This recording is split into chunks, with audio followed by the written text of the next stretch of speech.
Hello, friends. This is Brad Brain. So, I've heard some things lately. I want to explain some stuff to people because I hear sometimes people seem to infer that share buybacks are some sort of evil corporate conspiracy to, I don't know, keep the common man downtrodden or something like that. That just indicates to me a misunderstanding of the term share buyback, to be honest with you. So I'm going to run through this real quick. This is going to be a simplified explanation. In the real world, there's a lot of other considerations. There's, you know, how the money that's left in the corporation gets taxed, how the money gets taxed when it flows through the owners of the business. Um, Frictional costs, different things. We're not going to get into all that today. It wouldn't add to this video. We're just going to talk about what the heck is a share buyback. Okay, so here's the thing. Let's say we've got a successful business and this business has generated surplus cash. Now, like any entity, whether that be a human being or a corporation, we're going to look to make good decisions with our money, right? That only makes sense. So, in your own life, you right now are looking to make good decisions with their money. That's why you're watching a video about share buybacks, right? There's only so many people that haven't tuned out already, right? I would suggest that um, good on you for being in the unfortunate minority of people who are actually looking to advance their financial education, their financial literacy, if you will. Um, so we're trying to make good decisions, whether we're a human being, whether we're a corporation. So I'm just going to sketch something out. Now you're going to quickly learn something about me. I am not that great at typing, so bear with me on this. But let's just say, for sake of discussion, we've got a business and it's worth 20 million bucks. It's a successful business, $20 million intrinsic value of the business. And why the business is worth that? Well, part of it is for its ongoing operations, but let's say it's got $5 million in cash, right? 5 million in cash. And we're going to simplify this. There's only two shareholders. Call them A and B. Shareholder A, shareholder B, right? Now, this business can do different things with that 5 million in cash. It could just sit on it.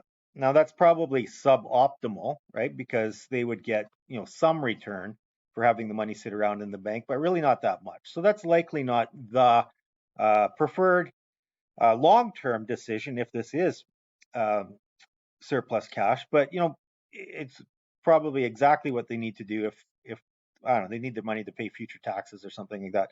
But we're not thinking about that. We're not thinking about liquidity. We're thinking that this is free cash flow and we can do something about it. Okay, so what are we going to do?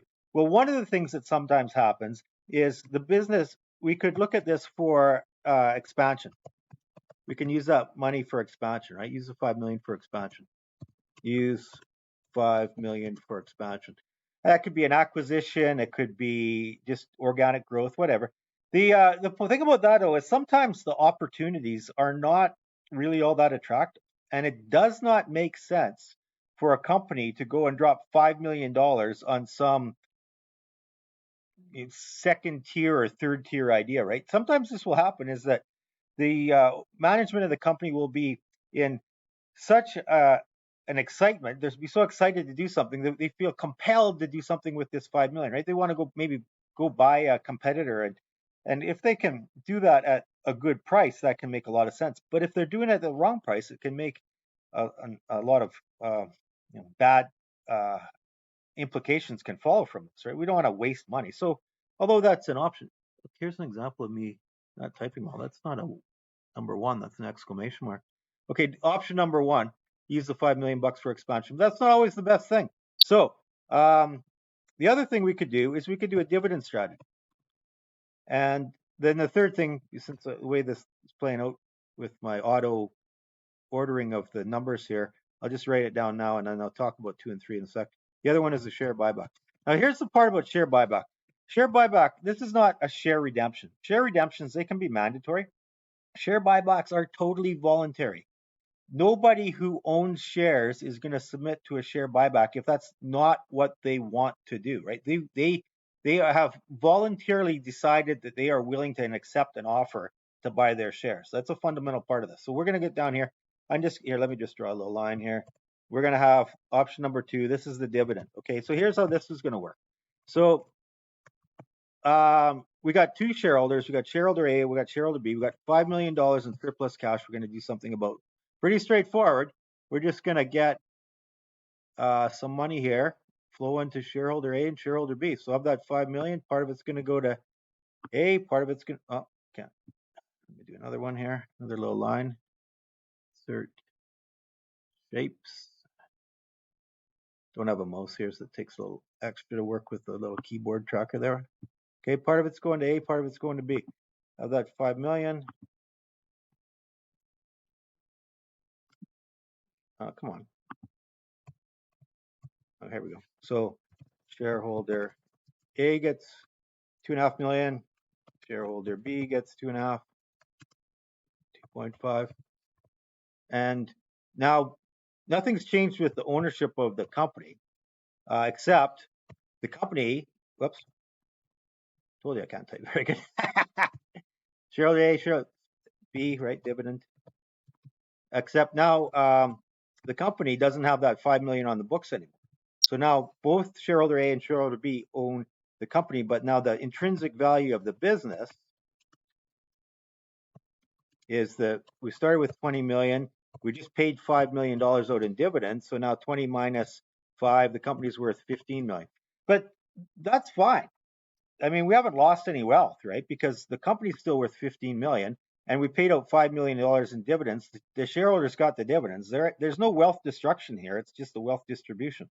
So nothing wrong with dividends. And often that's what companies will do with their money. But let's look at something else. Let's look at the idea of the share buyback. Okay. Now again, this is voluntary. If the owner of the shares wants to hang on to the company, they're absolutely entitled to. But let's say in this case, shareholder A wants to keep the shares, and shareholder B wants to redeem. Okay, so here's how this is going to play out. I want just for fun here, I'm going to put another line there to separate the two ideas. Okay, so now we have got this. We start with this $20 million company. It's got 5 million in cash.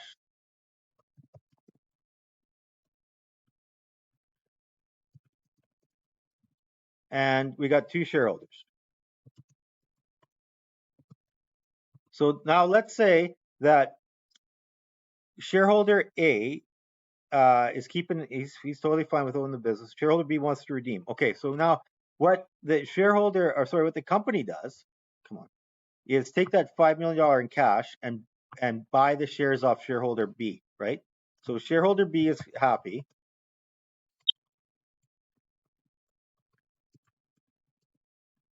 Because he gets the cash. 5 million in cash. Shareholder A is now the 100% owner of the business. Okay.